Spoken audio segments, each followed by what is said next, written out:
आदरणीय मंच पर उपस्थित आज के कार्यक्रम के समस्त अतिथिगण, वो राजा भैया साहब को आपको सिखाना चाहिए था, मुझे आता है ऑलरेडी।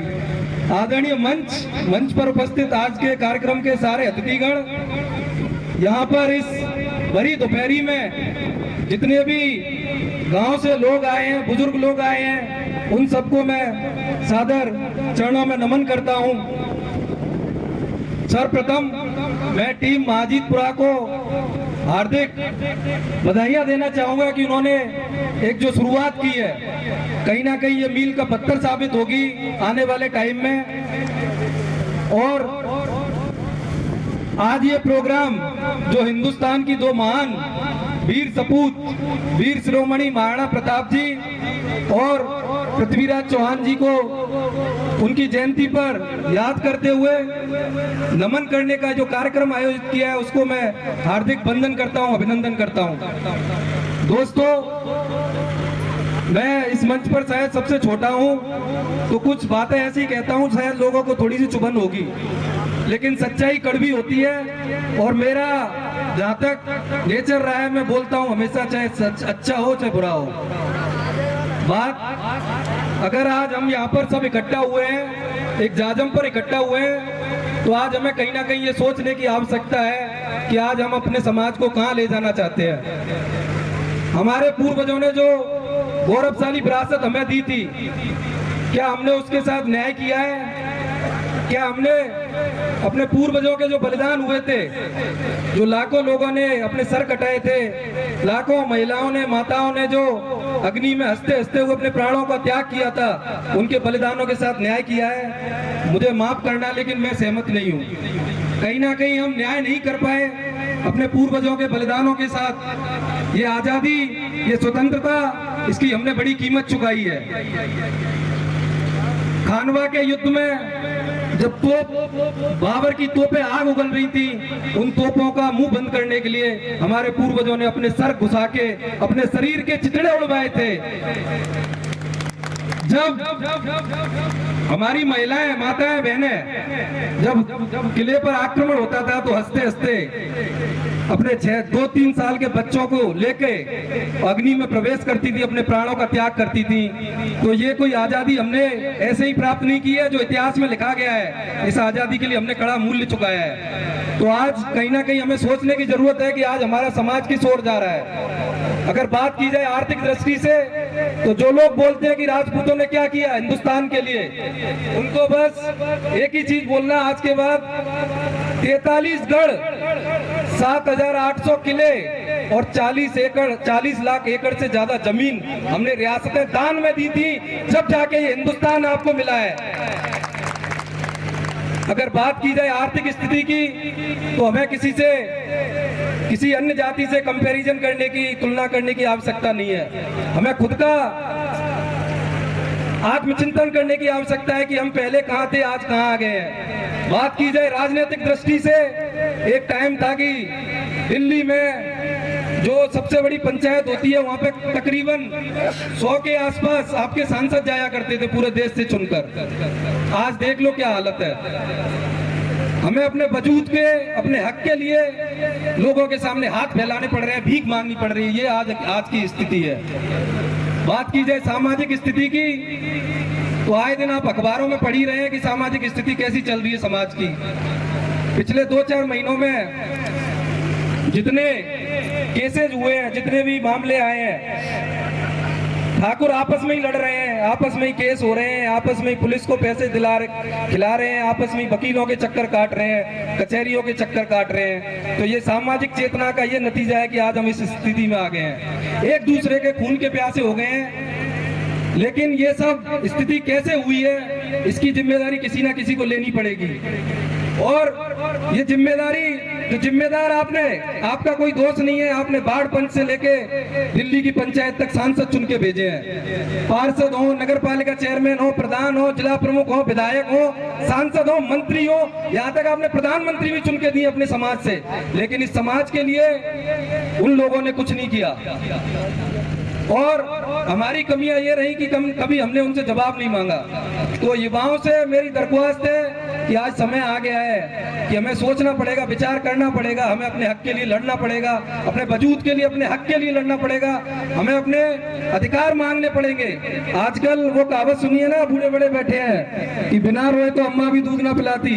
तो बिना रोए, बिना मांगे आज की दुनिया में कुछ नहीं मिलता। तो हमें अपनी आवाज उठानी पड़ेगी, हमें सोचना पड़ेगा कि आज का युवा हमारा राजपूत समाज का कहां जा रहा है। लोग यहाँ बैठे हैं, मेरे छोटे बड़े भाई बहन,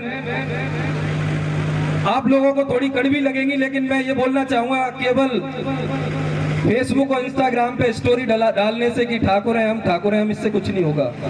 मुंह पर ताव देने से कुछ नहीं होगा, गाड़ियों पे राजपूत लिखवाने से कुछ नहीं होगा।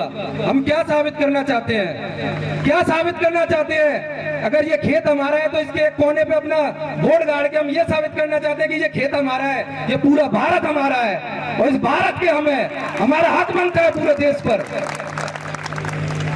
तो युवाओं को ये सोचना पड़ेगा। जितने भी बुद्धिजीवियों ने यहाँ पे स्पीच दी, मैं बड़े गौर से सुन रहा था, मुझे बड़ी निराशा हुई कि बात अंग्रेजों के टाइम से लेके और जाने कहां तक की हुई, लेकिन किसी ने हमारे इतिहास पर प्रकाश नहीं डाला। गुरु जी ने बोला था कि हिंदुस्तान जब आजाद हुआ था तो उसके बाद 15 साल उन्होंने बोला था कोई दूसरे धर्म के शिक्षा मंत्री रहे थे। तो मैं आपको बताना चाहूंगा, हमें तो ये भी नहीं पता कि हमारे राजपूतों के खिलाफ कैसी कैसी साजिशें हुई हैं, कैसे कैसे षड्यंत्र हुए हैं। 15 साल नहीं गुरुजी, मैं आपको करेक्ट करना चाहूंगा, स्टार्टिंग के 5 जो शिक्षा मंत्री हुए थे उनमें से 3 मुसलमान थे। 3 मुसलमान थे। पहले हुए थे मौलाना कबूल आजाद, दूसरे हुए थे जो वामपंथी थे बंगाल के, तीसरे हुए थे जुबैर खान, चौथे हुए थे फखरुद्दीन। आप गूगल पे सर्च मार लेना, मुझे याद है 4-5 यही लोग हुए थे। इन्होंने हमारे इतिहास को कहीं ना कहीं दबाने का काम किया। किन के इशारों पर किया वो सबको पता है। कहीं ना कहीं राजपूतों के जो गौरवशाली इतिहास को खत्म करने का काम किया। हमें पढ़ाया गया, इतिहास की बुक खोलो कोई से भी क्लास की, हमें पढ़ाया गया अकबर महान राजा हुआ करता था, उदार राजा हुआ करता था। उसने सभी जातियों से, सभी धर्मों से शादी के संबंध स्थापित किए, पूरे देश में राज किया शांतिपूर्ण तरीके से। लेकिन कहीं ना कहीं ये गलत था। गलत इसलिए था, इस देश में एक आदर्श हो सकते हैं, 2 आदर्श नहीं हो सकते। अगर महाराणा प्रताप महान है तो अकबर महान नहीं हो सकता। ये इस चीज का हमें आवाज उठानी पड़ेगी। हमारे जिम्मेदार लोगों ने इस चीज की कभी आवाज नहीं उठाई है, ना इन्होंने सड़क पे आवाज उठाई, ना संसद में आवाज उठाई कि हमारे इतिहास के साथ ये छेड़खानी क्यों हुई है। हमें पढ़ाया गया कि भारत का इतिहास मोहम्मद बिन कासिम से लेके जो 700 ईस्वी में आया था, 732 ईस्वी में आया था, उसके बाद सिकंदर लोदी, इब्राहिम लोदी, अलाउद्दीन खिलजी, कुतुबुद्दीन ऐबक, बलबन, इल्तुतमिश, बाबर, हुमायूं, अकबर, शाहजहां, औरंगजेब, ये हमें इतिहास में पढ़ाया गया। ये हमारा इतिहास नहीं है। कहीं ना कहीं हमारे इतिहास के साथ छेड़खानी की गई है। ये हमारा इतिहास नहीं है। हमारा इतिहास है बप्पा रावल से लेके महाराणा कुंभा, महाराणा सांगा, महाराणा प्रताप, पृथ्वीराज चौहान, वीर दुर्गादास राठौर, वीर जयमल और पत्ता, वीर कल्लाजी राठौर, वीर जितने भी हुए हैं वो पद्मिनी, रानी पद्मिनी, महारानी दुर्गावती, महारानी लक्ष्मीबाई, ये हमारा इतिहास है जिन्होंने अपने देश के लिए, अपने आन बान शान के लिए, अपनी संस्कृति के लिए अपने प्राण त्यागे। ये हमारा इतिहास है। हमें किसी पुस्तक में नहीं पढ़ाया गया। हमारे बड़े बूढ़ों ने हमें कभी नहीं बताया। बप्पा रावल का नाम सुनाया आप सभी? किसी ने सुनाया क्या बप्पा रावल का नाम? देखो कितनी गिनती है बप्पा रावल का नाम, कितने लोगों ने सुना है? कभी आपको पता है बप्पा रावल कौन थे? बप्पा रावल वो इंसान थे 732 ईस्वी में जब मोहम्मद बिन कासिम आया था अरब से जो हिंदुस्तान पर आक्रमण करने, उसको, उस नालायक को इराक तक खदेड़ के आए थे। इराक तक खदेड़ के आए थे, लेकिन हमें ये कभी नहीं पढ़ाया गया। वहां से लौटते टाइम उन्होंने 4 अपनी चौकियां स्थापित की।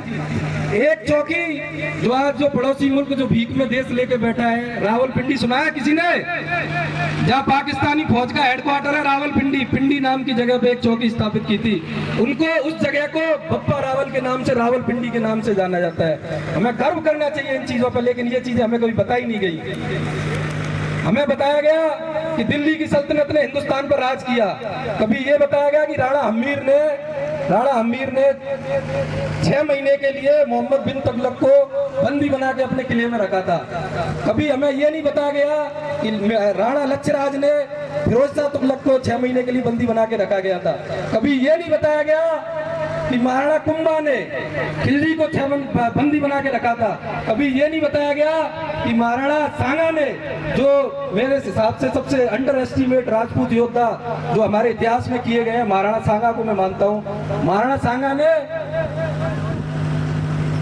बाबर ने अपनी सांगा जब मेवाड़ के राजा हुआ करते थे तो नागौर, मालवा और गुजरात के जो मुस्लिम आक्रांता थे वो आक्रमण कर करके परेशान कर रहे थे, कमजोर मान रहे थे। लेकिन उसने लिखा है कि मुझे राणा सांगा ने न्योता दिया था हिंदुस्तान पे आक्रमण करने के लिए, इनसे बचाने के लिए, अपनी सहायता के लिए।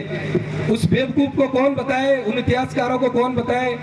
आगरा पास में, आगरा सबने देखा है, लोधियों की राजधानी हुआ करती थी। बयाना कितनी दूर है आगरा से? चित्तौड़ कितनी दूर है आगरा से? बयाना में घर में घुस के राणा सांगा ने बयाना में इसको किले को कब्जा किया था, खातौली का युद्ध कराया था। माननीय विधायक साहब बैठे हैं बाड़ी से, विधायक साहब आपको पता होगा बाड़ी का युद्ध हुआ था राणा सांगा का। वहां चित्तौड़ से आके बाड़ी में राया था, उसको धूल चटाई थी, लेकिन ये सारी चीजें नहीं बताई गई। हमें क्या बताया गया? खानवा के युद्ध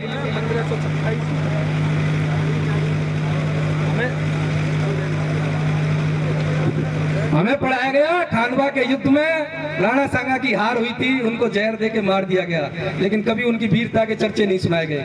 हमें पढ़ाया गया महाराणा प्रताप हल्दी घाटी युद्ध में पराजित हो गए थे, लेकिन कभी हमको ये नहीं बताया गया कि 1582 में जो दिवेर का युद्ध हुआ था, 2000 महाराणा प्रताप की 2000 सैनिकों ने वहां पे 25,000 मुसलमानों को काट के फेंक दिया था।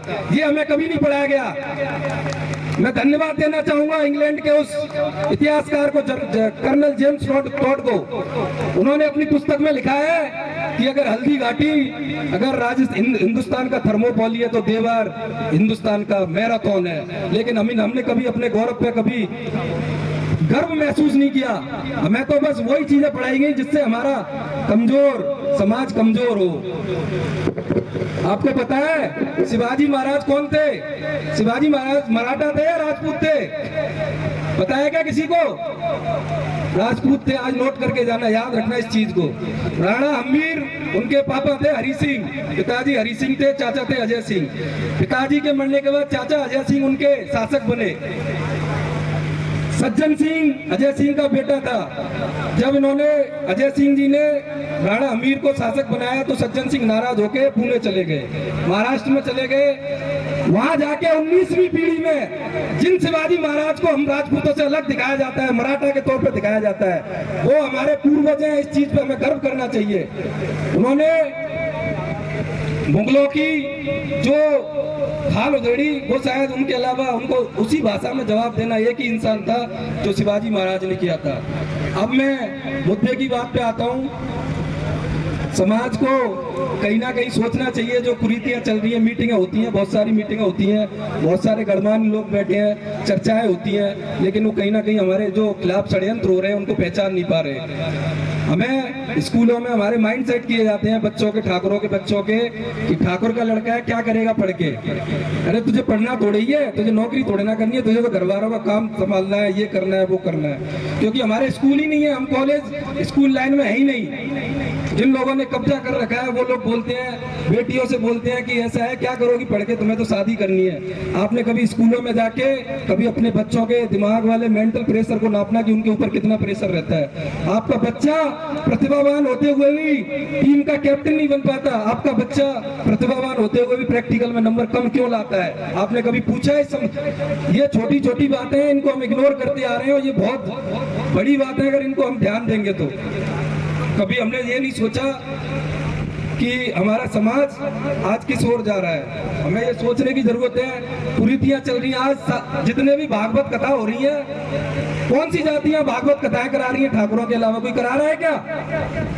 आपको आर्थिक रूप से कमजोर किया जा रहा है कि आप अपने बच्चों को अच्छे से पढ़ा नहीं पाए। आप अपने काम धंधों में उन पैसों को नहीं लगा पाए। कहीं ना कहीं मैं धार्मिक प्रवृत्ति का हूँ, मैं भगवान का विरोधी नहीं हूँ, लेकिन इन जो प्रथाएं चल रही हैं, कथा हो रही है, कथा मैं करा रहा हूँ, जीतू भाई समर्थ नहीं है, लेकिन उनको भात देना पड़ रहा है। नई नई प्रथाएं लाई जा रही हैं, समाज को कहीं ना कहीं कमजोर किया जा रहा है। इन सारे पहलुओं पर चर्चा होनी चाहिए। जब मीटिंगें होती हैं, समाज के जितने भी अध्यक्ष होते हैं, उनसे मेरा हाथ जोड़ के निवेदन है, इन सारी कुप्रथाओं पर चर्चा होनी चाहिए।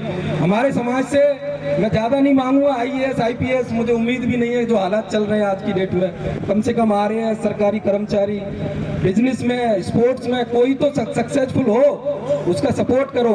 जो हम मालाएं, पैसों की मालाएं जाके भागवत कथाओं में पहनाते हैं, उस बच्चे को, उस गरीब बच्चे को जाके कभी पहनाना जो क्लास में टॉप आया है, जो बोर्ड में अच्छे एग्जाम में नंबर लेके आया है, उसका हौसला अफजाई करना। लेकिन कभी हमारा इन चीजों पर ध्यान नहीं है।